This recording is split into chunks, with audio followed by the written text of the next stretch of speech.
Merry meet and welcome to the daily reading for all signs for today, the 25th of January, 2025. This is Ariel and today I am reading with the Marseille Cat Tarot.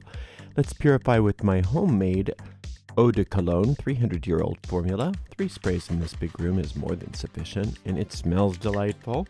You can find the video on how you can make your own cologne, as well as a link to purchase this deck right in the video description of this video here on YouTube. We are streaming live, and moderating today here on YouTube are the lovely Jason and the lovely Dre. Thank you so much, Jason. Thank you so much, Dre. And thank you so much to everybody for joining us today for this daily reading. Please make sure you like this video, subscribe to the channel, and hit the notification bell. We appreciate you doing that. It really helps the channel a lot.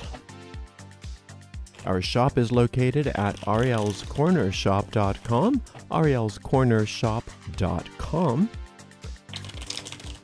This reading goes out to a lot of people, so if for some reason it doesn't seem like it's applying to you personally, it may just not be meant for you. In that case, disregard the reading and check out instead what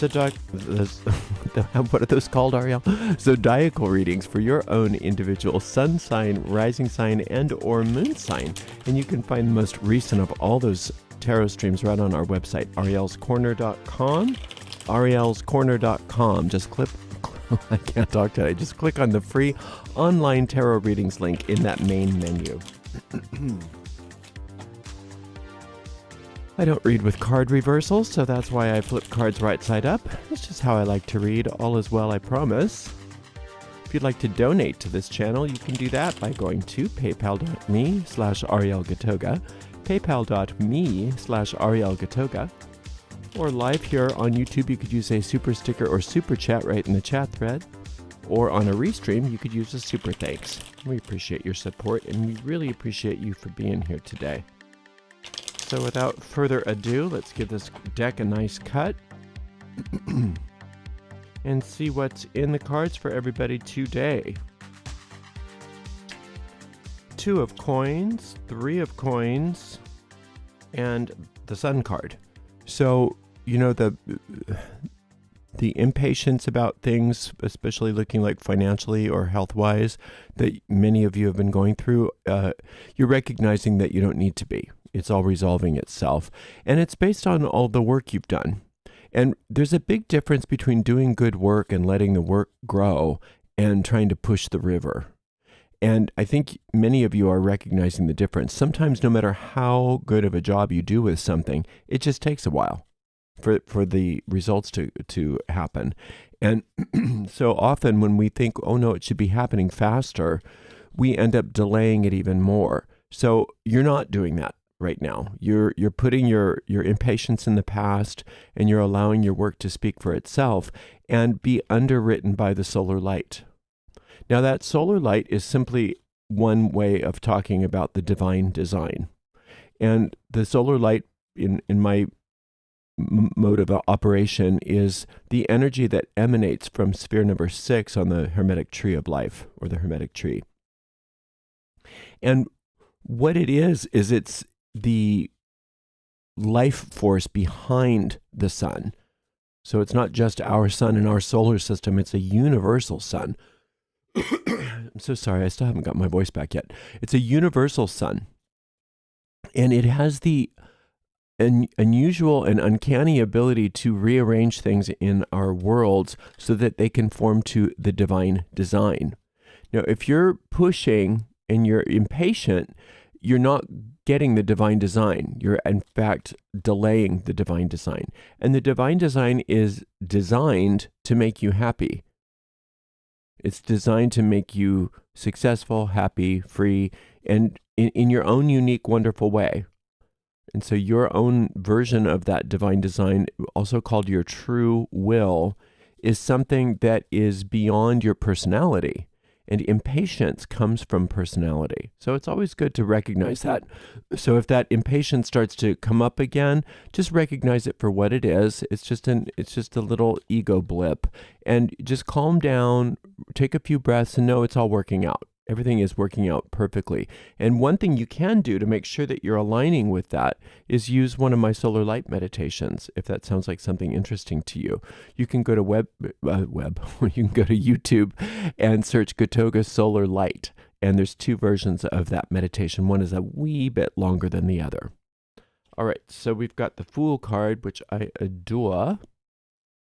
The Knight of Coins, and then we've got another six. We've got another solar light card, I should say, the Six of Wands. So especially in regards to important projects, your work in the world, etc., which looks like it's very much tied to money. Not always. Some people's work in the world aren't a way for them to make money. But in this reading, it looks like they're very tied to each other. So if you can, whatever your work is, if you can dedicate that solar light to your work so that your work starts to reflect the divine design, the money just follows. And it literally follows. Look at this. It's as if it's as if somebody's got money on horseback going, hey, wait a minute, I've got money for you. So that's that financial assistance card. And it may not be people giving you money, it's more of an energy. But remember, what you're seeking is seeking you. And that's an important way to think of it. Whatever you really desire in your heart is there for you to have. There's a difference between desiring something with your heart and kind of lusting after it. Lusting after something is very temporary. A heart's desire is a permanent expansion of good. And that's what's tied to the solar light. And that's what's tied to a lot of the work that you've been doing. But it's not tied to that impatience. So all of this to say that you don't have to worry about it. It's on its way. But what you do want to do is align yourself with that higher will. Now, this Fool card is such an important card. It's the variable of the deck. It's the wild card. It is like the Joker in a regular playing deck. And depending on the rules of the game, it will have a different function.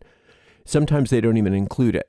In certain tarot games, they'll just like you don't include the Joker in some poker games, they won't include the Fool in some tarot games. But sometimes it's the wild card, and it can trump even the world card. And it represents for us innocence and guidance. This Fool appears like it's going to be walking off a cliff, and it won't walk off a cliff if it listens to this inner guidance. These mice here are representing intuition. So if you are listening to that inner guidance, you're not going to have to worry about what to do. It's going to be done for you. But you see, when you're being impatient, you're not listening to inner guidance, and instead you're saying, I know what to do, and you go straight off that cliff.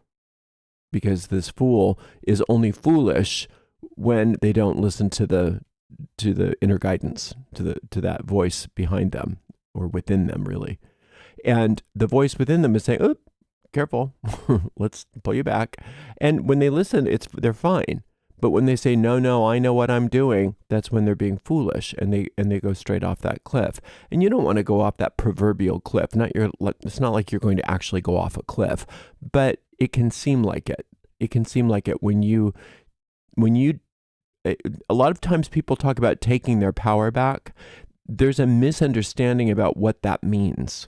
Taking your power back doesn't mean that you should just do whatever your whims tell you to do. That's not power.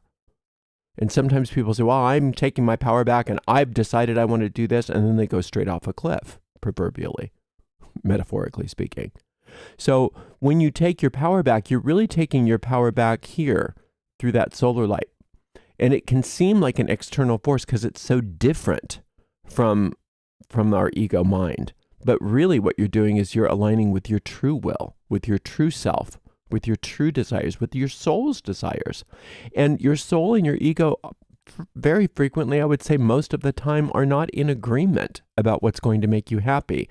And the soul is always right, and the ego never is. Because the ego's got an agenda. The soul doesn't. If the soul had an agenda, it would be for you to be happy.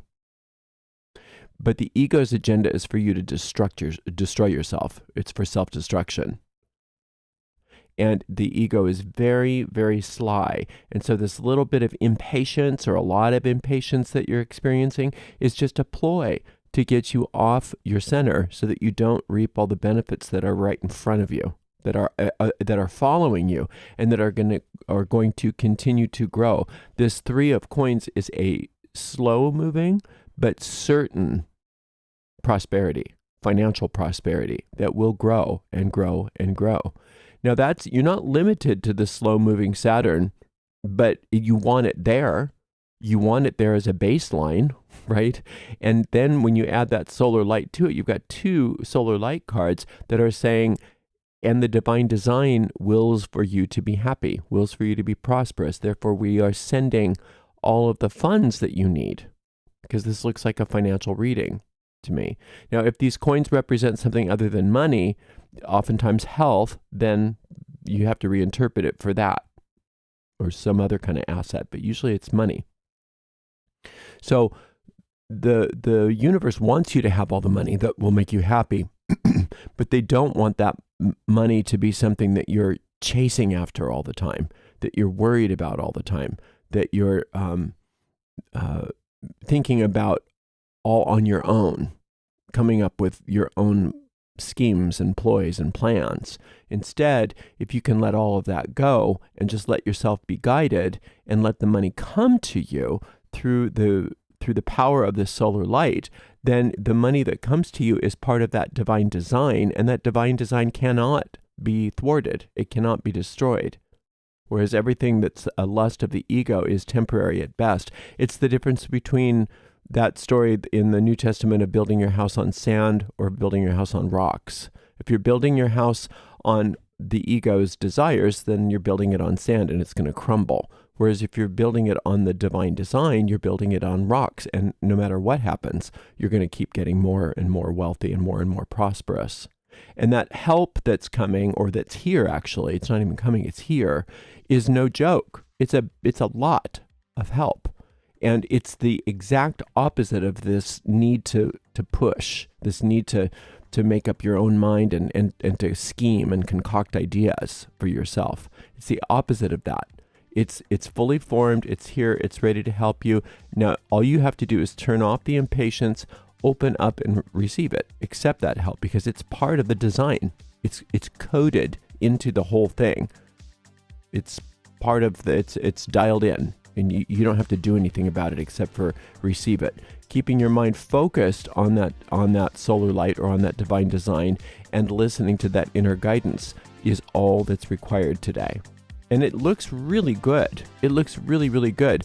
But I understand how conniving this ego can be. So don't get fooled by this idea of hurry up. You got to hurry up. There's no FOMO in the divine design. That doesn't work. There's no missing out. So you don't have to worry about missing an opportunity or any of that. That's not a thing in the divine design.